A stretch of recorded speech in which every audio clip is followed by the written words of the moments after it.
और 2011 में शादी होने के बाद 9-10 महीने हम लोग साथ रहे ठीक ठाक। उसके बाद सक्सेस एकदम फटा, तो मैं फिर घर मुड़ा ही नहीं। मम्मी पापा गुड़िया और शालिनी को मैंने एकदम छोड़ ही दिया था। वो चारों लोग घर में थे?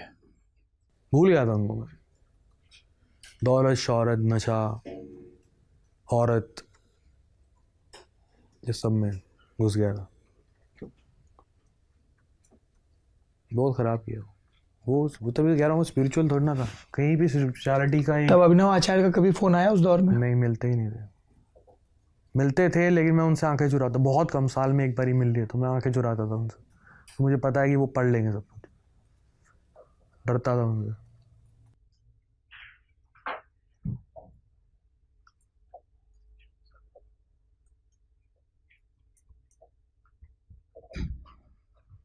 अभी कैसी हैं गुड़िया? गुड़िया खुश है, मेलबर्न में शादी हुई है उसकी, बढ़िया नौकरी कर रही है। क्या करती हैं वो एक क्लोथिंग ब्रांड है, उसके अंदर काफ़ी अच्छी पोस्ट पे है और उसके पास 20-25 लड़कियों की टीम है इंटरनेशनली, उनको उस ब्रांड को रन करती है। वो इंडिपेंडेंट है। वो उसने फैशन जर्नलिज्म किया था, यहाँ प्रैक्टिस भी करी थी दिल्ली में। अच्छा। हाँ, कई फैशन ब्रांड्स को उसने। क्या नाम क्या है उनका? स्नेहा सिंह। स्नेहा सिंह बहुत तो उनकी सर्कल में पता था कि ये हनी सिंह की बहन है? बहुत लेट। कभी उन्होंने डिस्क्लोज नहीं किया? नहीं, बहुत लेट। वो बहुत इंडिपेंडेंट है। और आपके कॉन्सर्ट में आती थी वो? मैंने तो घर वालों को सबको मना कर रखा था, कोई मेरे कॉन्सर्ट में नहीं आएगा।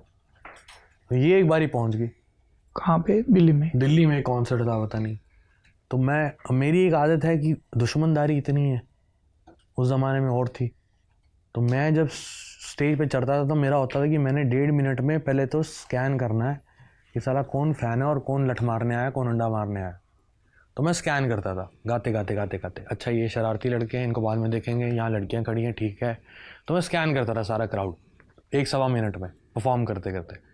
बड़ी दिक्कतें होती थी मेरे शोज़ में ना। नोटोरियस लोग बहुत आए थे, बहुत वाइल्ड लोग भी आए थे, फिर वो ओवर एक्साइटेड। अब गाने ही वैसे आ रहे थे तो उनको लगा ये तो अपने भाई वही वो ऐसे कनेक्ट करते थे।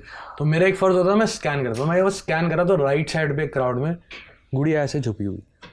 मैं कहा तू क्या कर रही है यहाँ पे? You said it from the stage? हाँ, मैं गा रहा हूँ, तू क्या कर रही है यहाँ पे? वो रोने लग गया। अच्छा, मैं चल कोई नहीं एंजॉय कर ले।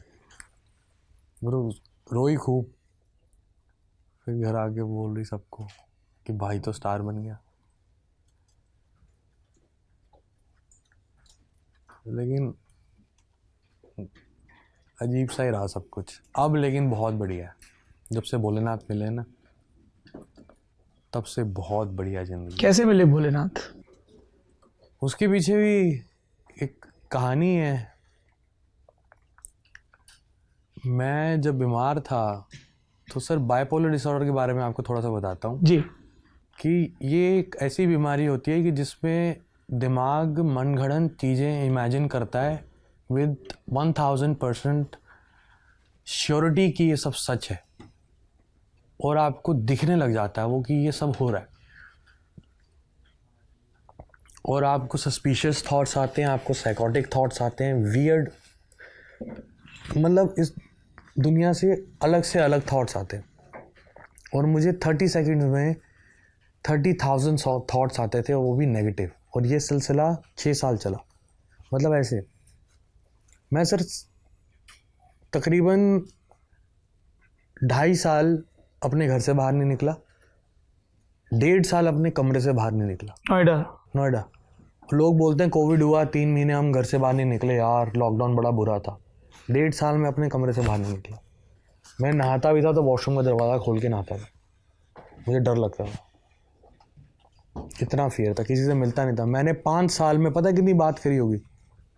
खाना खाना है, दे दो। सोना है, ठीक है, इतनी बात करी, किसी से नहीं मिला। टेलीफोन पे बात नहीं करी 6 साल। रनिंग इन्फॉर्मेशन से डर लगता था, radio, television, internet, running information से डर लगता था। तो रनिंग इन्फॉर्मेशन, अगर फ़ोन पे कोई आदमी बात कर रहा तो मुझे लगता था ये कोई और है जो बात कर रहा है। तो कोई बात कर रहा था, मैंने बात करी नहीं बिल्कुल फ़ोन पे। तो मैं वॉइस नोट्स पे बात करना शुरू हुआ था 2017 में। वॉइस नोट भेजता था, और जब बंदा को वॉइस नोट भेजता था उसके वॉइस नोट को मैं गलत समझ लेता था, वहीं बंद कर देता था, फिर हफ्ते बाद उसका वॉइस नोट दोबारा खोलता था। तो बहुत घटिया बीमारी है, और ये स्पेशली किसी भी तरह हो सकती है, लेकिन मुझे ट्रिगर हुई हशीश की वजह से, चरस गांजे की वजह से, और अल्कोहलिज्म की वजह से। तो ये दिमाग को ऐसा कर देती है कि बस ख़त्म। तो घर पे बड़े सारे माहौल एपिसोड्स हुए मेरे, बहुत सारे एपिसोड्स हुए किस तरह के? बीमारी के दौरान। बड़े अजीब अजीब से एपिसोड्स थे। मतलब मुझे लगता था ये जो लेडी घूम रही है ना, ये कह रहे हैं कि ये मम्मी है, ये मम्मी नहीं है, कोई और औरत है।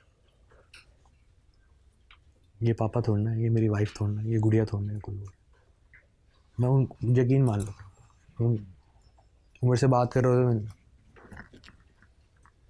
अजीब अजीब चीज़। और इतना यकीन होता है ना आपको अपनी फेक इमेजिनेशन पे इस बीमारी के दौरान, कि आप कोई डॉक्टर भी आपको कह दे, दुनिया के आई थिंक 6 से 7 डॉक्टर लगे,